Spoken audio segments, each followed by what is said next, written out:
class, welcome to reading. So we have an exciting week coming up ahead of us. We're beginning the book Hatchet. Hatchet is by Gary Paulsen. Has anyone ever read a book by Gary Paulsen? Well, now you are.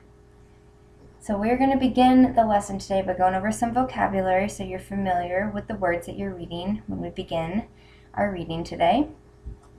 So this book is going to teach us all about survival. So students, what is this book going to teach us? Yes, about survival. Students, I want you to think about these questions before we begin to read the story. Question 1. How does difficulty build strength?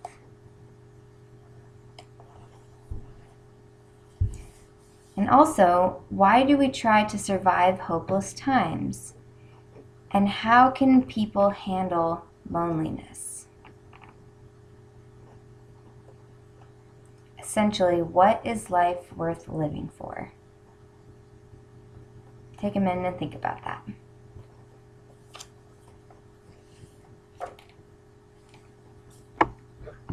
Okay, let's begin with our first vocab word for the book Hatchet. The first word is isolation. Class, what word? Isolation. Isolation is a noun. It is the act of being alone, separate, or detached. What are those three words that define isolation? Alone, separate, detached. Okay, so if animals at the zoo are giving birth and they want to be in privacy, they might be in isolation. How about if you are in trouble at home and your parents send you to your room? You are in isolation. So tell me this, if you and your best friends are all out at dinner at a noisy restaurant, do you think you're in isolation? No, you're not. Good answer. You are not in isolation. So other forms of this word that you might see throughout the text is isolate, isolating, and isolated. You could also say solitude and segregation. Those are all synonyms of isolation. Where have you heard segregation before? Maybe when we were talking about civil rights and when African Americans were segregated from white Americans? Yep, so the African Americans were isolated in the schools and community from the whites. So here's my question for you guys. How might you feel if you were isolated? Discuss with your elbow partner. You know, any feelings that you would feel if you were all by yourself. Say if you were out in the wilderness all by yourself, or driving a car all by yourself, which you might be doing in a few years. Talk. If I was isolated out in the woods, I would probably feel a little scared, which is why it's good to know survival techniques. Which brings us to our next word, survival. Everybody, what word? Survival. So survival is a noun. It's a person or a thing that survives. So let's take these examples into consideration. While out camping in the forest, it is good to know survival techniques. True or false? True. You are very correct. Let's listen to this next example. We had a funeral for the remaining survivors. Does that make sense? No, it doesn't. Because if you survived, you wouldn't be having a funeral. So other forms of this word that you might see through the text is survive, survivor, and survived. Some synonyms of this word is persist, succeed, and outlive. I think you guys are pretty familiar with the word survival. So our next word that we're going to talk about today is altitude. Everybody, what word? Altitude. Altitude is a noun. It is the height of an object above the Earth's surface. So everybody, let's repeat that. It is the height of an object above the Earth's surface. Correct. So when you're flying in an airplane and the pilot tells you that you can get up and use the restroom, that is usually when the plane is at cruising altitude. Yes. Another word for altitude is elevation. Everybody, what word? Elevation. So let's go over those last three words real quick. Word number one was isolation. The definition of isolation is alone, separate, and detached. The next word is survival. It is a person or thing that survives. For instance, after a forest fire, if you see little green plants, they survived the forest fire. Lastly, the word is altitude. Altitude is the height of an object above the Earth's surface. Good job, guys. Moving on to our next word, the word is abated. Abated is a verb, so it shows action.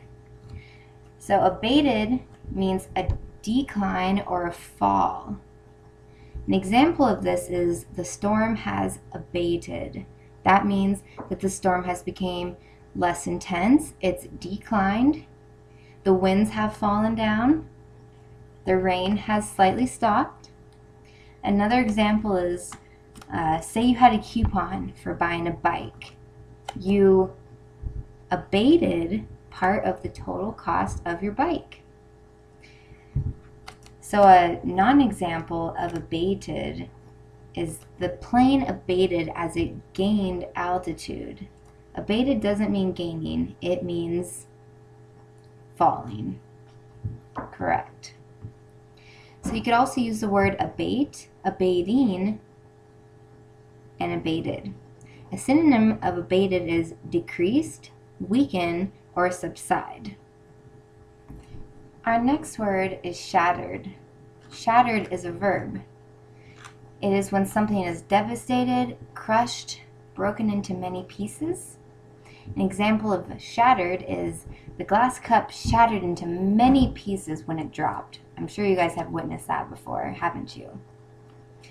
A non-example of this would be, I threw a rock and it shattered into one piece. If something shattered, does it shatter into one piece? No, you are correct. Shatters into many pieces all over the place. So connect back up with your elbow partner and share a time that you witnessed something shatter, whether you were the cause of it shattering or somebody around you made something shatter. So go ahead and discuss. All right, class, our last word that we're learning about today before we begin reading Hatchet is the word remnants. Remnants is a noun. Class, what word? Remnants. Good job, thanks. So the definition of remnants is bits and pieces of leftovers. It's a small remaining quantity of something. An example of remnants is burnt trees are remnants of a forest fire. Tell me if this is a true or false example of this word. After the children ate the whole cake, there were many remnants left over. What do you think?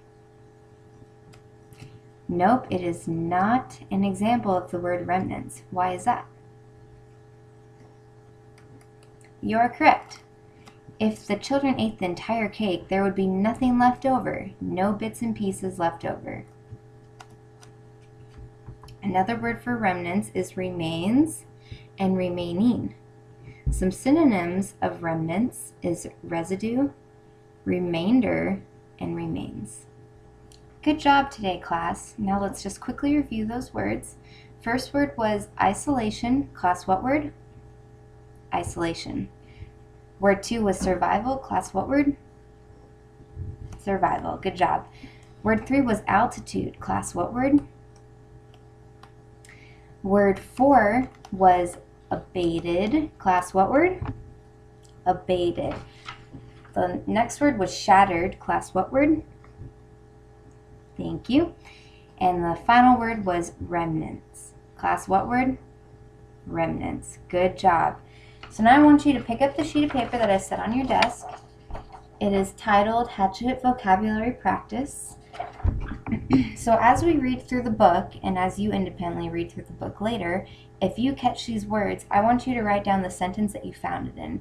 So the directions here say, as you read these chapters, note when you see these new words presented in the text, please write down the sentence in which the word takes place in, or make up a new one that follows what you read in the text. So we're doing this as some vocab practice and also so you can recall what you read from the text. So go ahead and take out your books and we'll get started reading.